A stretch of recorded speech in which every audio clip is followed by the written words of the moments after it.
I've said for many, many years that the world is made of language. That was just sort of one of my bumper stickers. But I think that that carries some of the flavor of what I want to say there, but that there's more to it than that. It's that everything is code. Everything is code in the sense that hackers mean when they say they write code. When Sasha stands up and waves his arms and draws what he calls the dirty pictures, he initiates you into a code, a vocabulary with very defined rules and quick to learn. And then they're like tinker toys. Once you know the rules of the connectivity, then you can sit down like a child and begin to stick these things together and say, well, what would this be like? And what would this be like? And does God allow this? Or does this break the rules? And so forth. The DNA is like that. Human language is like that. Human body language is like that. Machines communicate like this. In fact, this is a bridge which connects us. This is the great overarching bridge which will connect us to the machines, that they, like us, are commanded by language. And so this realization that everything is code, and code moving on many levels, is, I think, a further... It's more primary than the perception, for example, that things are made of space, time, matter, and energy.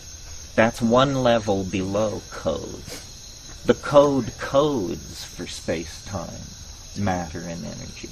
It's much more like we're in a simulacrum, some kind of machine environment.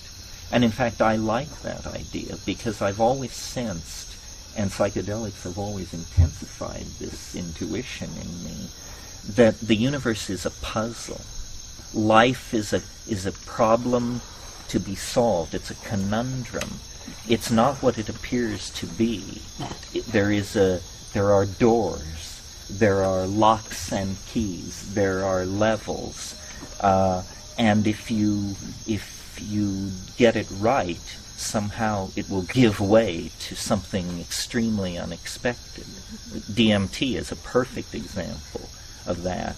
And of course, at the molecular level, it literalizes that metaphor. I mean, the DMT is the molecular key, the extraneous object introduced into the front door of the synaptic receptor. And then, you can plunder the palace for 5 minutes.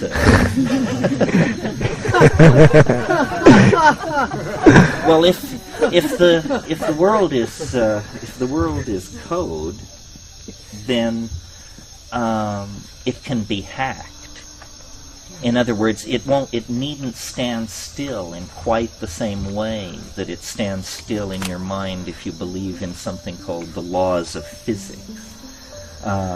It permits magic because it says behind the laws of physics is a deeper level, and if you can reach that deeper level, you can make changes there.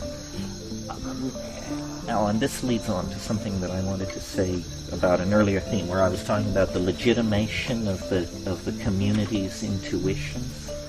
It's something that we always kick around at these things, or I always bring it up in some form, is where do the hallucinations come from? We arrived late last night after a 24-hour trip from Hawaii that was just hell, or as much hell as modern airlines can legally inflict upon it. and got stoned, and then we were laying there, and it always happens when you're cut off from cannabis for long periods like that. That return to it, it's 10 times as strong. Yeah. And the hallucinations were exquisite. And, I've been looking at hallucinations now for 30-some years. And I looked at these last night, and I thought, if someone would ask me what were they like, what would I have to say? And I had said, indescribable. Indescribable. And I looked and looked, and I could look to my heart's content, and they were indescribable. So we always come around to this question, where do the hallucinations come from?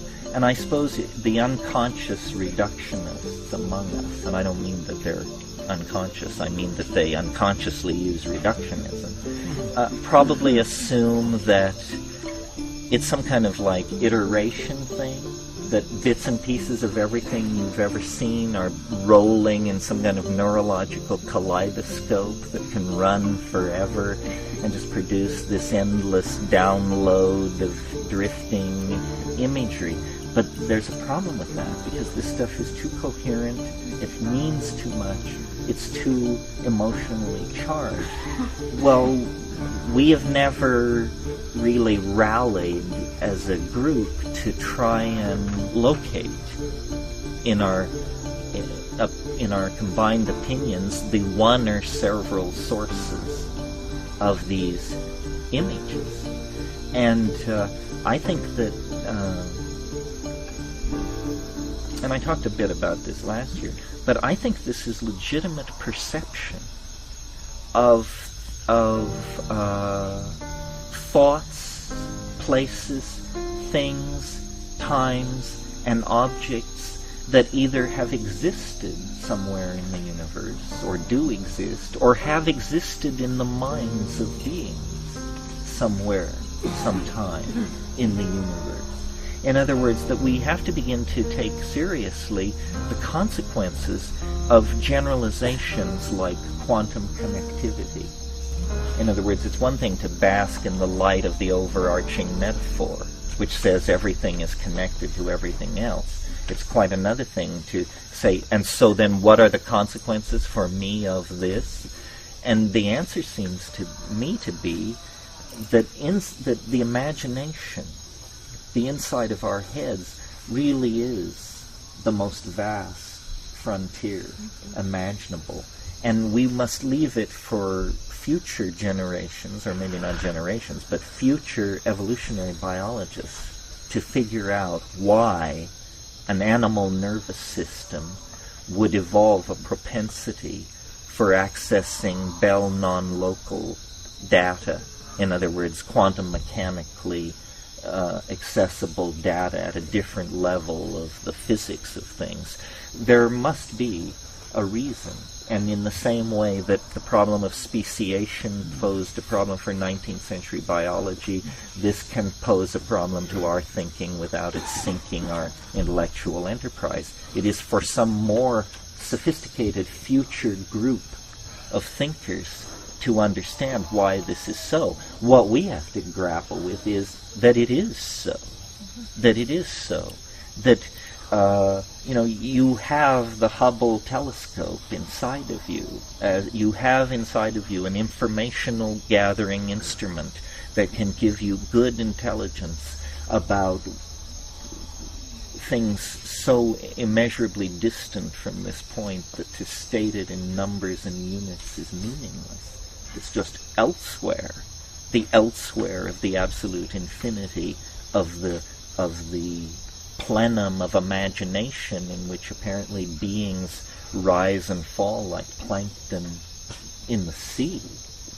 And of course the psychedelics are the naturally evolved nanomachinery of the Gaian matrix that knits together this cosmic ecology, this system of living relationships. I'm not impatient with the idea of extraterrestrial life or intelligence, just its pop regurgitation. But I think probably planets like the Earth are alive and conscious, and they use the technologies that the species native to them evolve to cast images out into the larger universe, that the dialogue among cosmic minds is a dialogue among entire planetary ecosystems. It can't be trivialized into some take me to your leader scenario. Still less can it validate the unscheduled visit of pro bono proctologists from nearby star systems. You have to get a grip.